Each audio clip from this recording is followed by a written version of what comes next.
The new news out of China is that they were facing kind of a trickle economic funk. For those of you who have been following China for a while, you know that they have never really recovered from COVID, whereas nearly every other country in the world. Once the opening finally happened and the end of the epidemic was declared, we saw an explosion in consumption as people tried to get back to some version of their life, which generates a lot of inflation. We have not seen that in China. Growth is actually lower now than it was over the course of the last 2 years, when they were supposedly under complete lockdown. Consumption is down. Import and export both dropped in July compared to a year earlier by double digits of percentage. With normally the sort of stuff you only see out of a country like, say, Ukraine or Russia when a war starts. And this is happening when the Chinese are supposedly getting back to normal. Now a lot has gone down since the opening chapter of COVID in China, which that back to the fourth quarter of 2019. But something to remember is that we saw a demographic bomb go off in China before COVID, going back to as early as 2017. The demographics really turned negative from 2017 to 2021. Their birth rate dropped by about 40%, and even in the months before COVID, we saw new car sales, which are kind of the constitutional inflation that your population is kind of up and coming and feels confident about its future and can spend a lot of money going negative, and they have never really recovered. So now after COVID, we have had all of those traits with 4, 5, 6 years behind them. And as they are manifesting in a more normal environment, the numbers are really bad. Now for folks who are not familiar demographics, this is probably a little bit of news. For those of you who are familiar, it's not too much of a surprise, but the very short version is that most of the conservation is a modern system happened when you are in your 20s and your 30s. When you are buying cars and raising kids and building homes. Well, because of the one-child policy, Chinese don't have much of a generation in that black at all.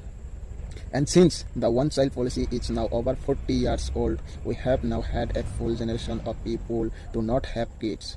And that is manifesting in the data as well. Anyway, that's kind of problem one. Problem two, now in the United States, in Europe, in most of the developing world, whether it's India, Brazil, Indonesia, or the rest, the opening of COVID was accompanied by a hard burst of inflation. People were trying to consume again to get back to some version of their normal lives.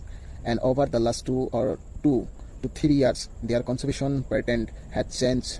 Instead of buying car or homes, they were buying computers and phones in order to adapt to their now reality. Well, now they were shifting back and supply since stock about 18 months to catch up. Now in the United States, it has been 18th month now since the last state to reopen. California did so, and so we are seeing inflation incrementally drop as it has been for the last year.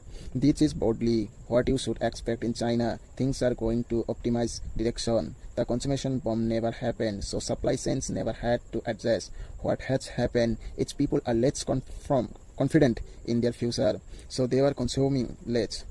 And we are seeing mounting trade wars out of Europe, Japan, the United States, and the incrementally secondary states like the Koreans are joining in. And that means the Chinese have forever places to send stuff to. So what's happening? Its product that was normally produced for export from China is now being locked up within the Chinese system at the same time that the population is forcing less.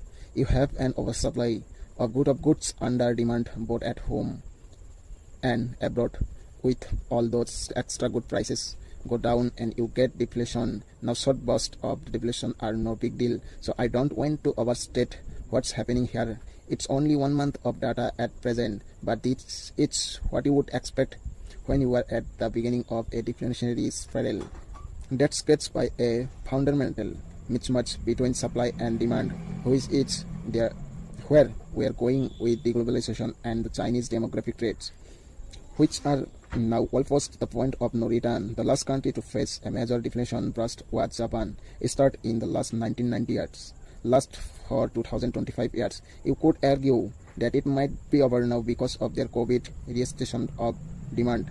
That might be over optimistic, but the issue is when those prices start to drop because of that mismatch between supply and demand, it's devilishly hard to adjust because overly you would do one to two things. Number one, you could reduce supply, but that means closing productive capability, which means people lose their jobs, which means they spend less, which means that mismatch persists. Or you can increase demand, usually with government stimulus. This might not work in China, and not just because of the hawk demographic bomb that's going off. The Chinese economic system is not really based on export or consumption. It's based on investment. The idea that the state first starts match borrowing in order to build industrial plant, infrastructure, and the rest that based on which number you are using. It's somewhere between 40 and 70% of the entirely of the Chinese economy and has generated the vast majority of economic growth going back 40 years. Well, you can only do that for so long. Eventually, you don't need any more bridges or any more factories. And I would argue the Chinese reached that point before COVID, and so again. There's been this 3-4 years long between reality and the data finally manifesting. The point is, more spending probably is not going to help the marginal outcome. The amount of growth they get for every yuan spent has been dropping steadily for 40 years, and now it's in far less than 1 to 1. So it really doesn't matter how much more fuel and how much cheap capital the Chinese pump into the system. It's never going to generate more economic activity than what it costs to put it in the first place. This is what happened in Japan in the late 1990s and the early 2000s. They had reached the point where their economic model couldn't run any longer. They were getting basically negative income on their investment, and they had then 20 to 25 years of deflation. The advantage that the Japanese had going into this is they already had a global supply chain. They already had global elites. They had an opinion for absorbing of their manufacturing incrementally. They had strong demands out of the United States.